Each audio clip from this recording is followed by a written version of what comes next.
1864. Despite Union advances the previous year, the Civil War drags on. Ever hungry, the war machine constantly demands new troops. Lincoln must again issue a call for volunteers, an unprecedented 500,000 men. Shortly thereafter, Congress amends the Conscription Act passed the previous year. Seventh-day Adventists are worried. The strict new rules will now force them to serve and bear arms in the conflict. The organization of the Seventh-day Adventist Church into a denomination took place during a very perilous time, the Civil War.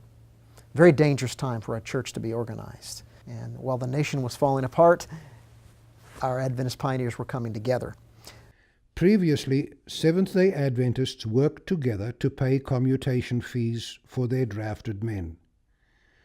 But under the amended draft, this is not a permanent option.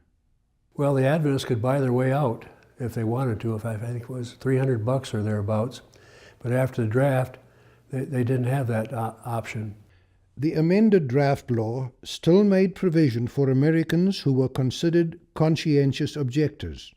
These were individuals or religious groups who had some firm, fixed, and sincere objection to participation in war in any form or the bearing of arms because of religion or moral belief. It was during the Civil War that Seventh-day Adventists developed their conscientious objector status. Seventh-day Adventists were not pacifists. It wasn't that they were unwilling to serve their country. Their problem was that they were conscientiously objecting to taking another person's life. The officers of the newly formed General Conference of Seventh-day Adventists write to Michigan Governor Austin Blair. We regard the 10 Commandments as the supreme law. The fourth of these commandments requires cessation from labor on the seventh day of the week. The sixth prohibits the taking of life, neither of which, in our view, could be observed while doing military duty. Our practice has uniformly been consistent with these principles. Hence, our people have not felt free to enlist into the service. We would further represent that Seventh-day Adventists are rigidly anti-slavery, loyal to the government, and in sympathy with it against the rebellion. As a people, we come under the intent of the late action of Congress concerning those who are conscientiously opposed to bearing arms and are entitled to the benefits of said laws. John Byington, J.N. Loughborough, George Amadon. And Loughborough went to the Michigan governor and got an exemption for them. The highlights of Loughborough's life, I think, during the Civil War years could be summed up in the word organizing. He is one of the key persons who goes to Governor Blair seeking conscientious objector status and gets a very positive response from Governor Blair. With the support of the Michigan governor, the Adventists must send a representative to Washington, D.C. They pick one of the ablest men in all their ranks, John Nevins Andrews. He takes their case to the office of Provost Marshal General James Fry, who is administering the draft. While J.N. Andrews travels to Washington City, the Adventists call their own special day of prayer and fasting, asking God to intervene in the war, in the condition of American slaves, and in their request for status as conscientious objectors. The Quakers have, for centuries, been pacifists, and everybody knows that. But Sabbath-keeping Adventists are a new group. Nobody's really sure who they are. So it's very important that we be organized, that we follow legal pathways to that organization, that we know why we want conscientious objector status for our young men. Besides Adventists and Quakers, various faith groups have members who fall into this category, including Shakers, Mennonites, Amish, Disciples of Christ, and others. In September, Andrews finally reports in the Review and Herald. I have visited the Provost Marshal General. He stated that the exemption clause of the enrollment law was not construed by him to mean Quakers merely, but to apply to any religious body who holds non-combatant views. The Provost Marshal General commands that individuals who can demonstrate they are a member of a church professing conscientious objection will be assigned to duty in hospitals or to the care of freedmen, or shall be exempt on payment of $300. But even with their new standing as non-combatants, drafted Adventists are not welcomed warmly into the Army.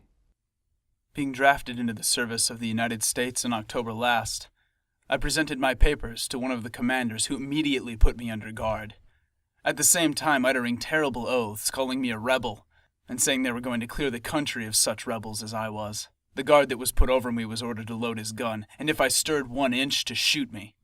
4 weeks have passed, and I have heard nothing of my papers yet, and I have serious doubts about their having been sent. There is another brother here who refused to take a gun.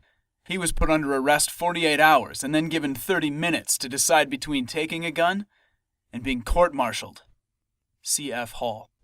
Non-combatants or not, Seventh-day Adventists are serving in the armies and dying, just like scores of other men wearing the blue and grey.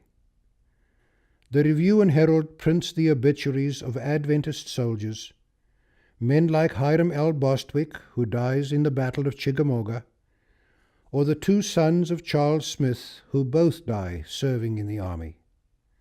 For all the many fallen, the Review reports, their loss is felt deeply. On the northern home front, opinion on the war is divided. Many are frustrated, tired of the long war and the ceaseless lists of casualties that benumb the senses.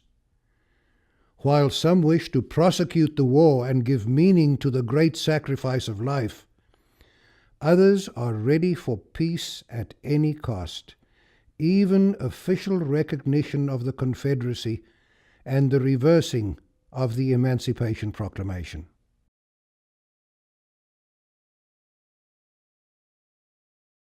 But the Copperheads this is their last-ditch effort. They are pushing at full steam to stop the carnage. And I think they see the end coming as well. Remember, there are many who believe in saving the U.S. as it was. Not as it is or will be. They want it as it was.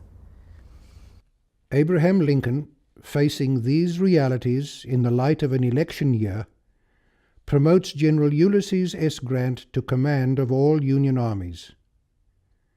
As Grant assumes his post in the East, a new commander succeeds him in the West. General William Tecumseh Sherman, at the head of nearly 100,000 soldiers, begins a march from Tennessee toward Georgia.